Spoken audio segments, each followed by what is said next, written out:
ఇక్కడ అమ్మవారికి శ్మశానంలోని బూడిదతో శవభస్మ అర్చన చేస్తారు.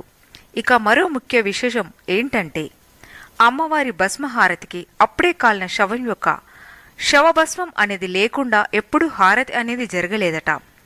మరి ప్రపంచంలోని అఘోరాలు, సాధువులు, తంత్రమంత్ర శక్తి సాధనకు ఈ ఆలయాన్ని మించిన ఆలయం మరొకటి లేదని చెప్తారు. పురాణాల ప్రకారం దీన్ని కూడా ఒక శక్తిపీఠంగా భావిస్తారు.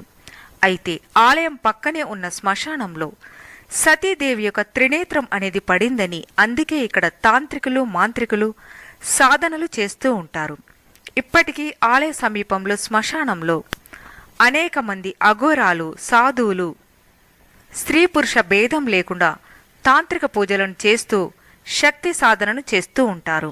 ఈ ఆలయంలో మనం కేవలం అమ్మవారి ముఖాన్ని మాత్రమే దర్శించుకోగలం. ఈ ఆలయాన్నే తారాపేట్, సిద్దిపేట్, మహాశంషాన్ అని కూడా అంటారు. అయితే ఇక్కడ తారాదేవిగా అవతరించడం వెనుక మరో కథ కూడా ఉంది. సముద్ర మదనంలో శివుడు హలాహలాన్ని మింగి మూర్ఛిల్లినప్పుడు ఆ జగన్మాత తారాదేవి అవతారంలో శివుడికి తన స్తనం యొక్క పాలని ఇచ్చి స్వామిని కాపాడుతుంది. అందుకే ఇక్కడ అమ్మవారు దుఃఖాలను, కష్టాలను తొలగించే దేవి అని నమ్ముతారు. ఇది అత్యంత శక్తివంతం అయిన ఆలయం.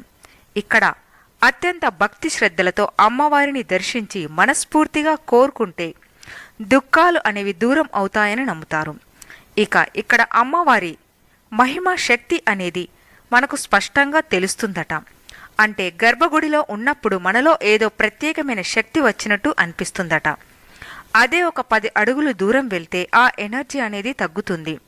మరి ఇక 100 అడుగుల దూరం వెళ్తే మనలో ఆ మార్పు అనేది స్పష్టంగా ఏర్పడుతుందని అనేక మంది భక్తులు చెప్తూ ఉంటారు.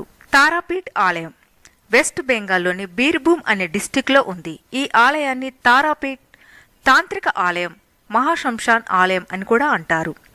తాంత్రిక పూజలు చేసే ఆలయాలన్నింటిలోకి ఈ ఆలయాన్ని చీఫ్ టెంపుల్స్ ఆఫ్ ది శక్తిజం అంటారు. అంతేకాకుండా ఈ ఆలయాన్ని బామకేప అనే సాధకుడు ఈ ఆలయంలో అమ్మవారిని తాంత్రిక సాధన చేసి శక్తులు పొందాడని, అతడిని ప్రజలు అవధూత అని, కొందరు మ్యాడ్ సెయింట్ అని అనేవారట. అతడు ఈ అమ్మవారి ఆలయంలో తాంత్రిక పూజలు చేస్తూ పక్కనే ఉన్న శ్మశానంలో ఉండేవాడు. ఆయన జీవితం మొత్తం తారాదేవి ఉపాసనలోనే గడిపాడు. మరి ఆయన యొక్క ఆశ్రమం కూడా ఆలయం దగ్గర ఉన్న ద్వారకా అనే నది వద్ద ఉంది.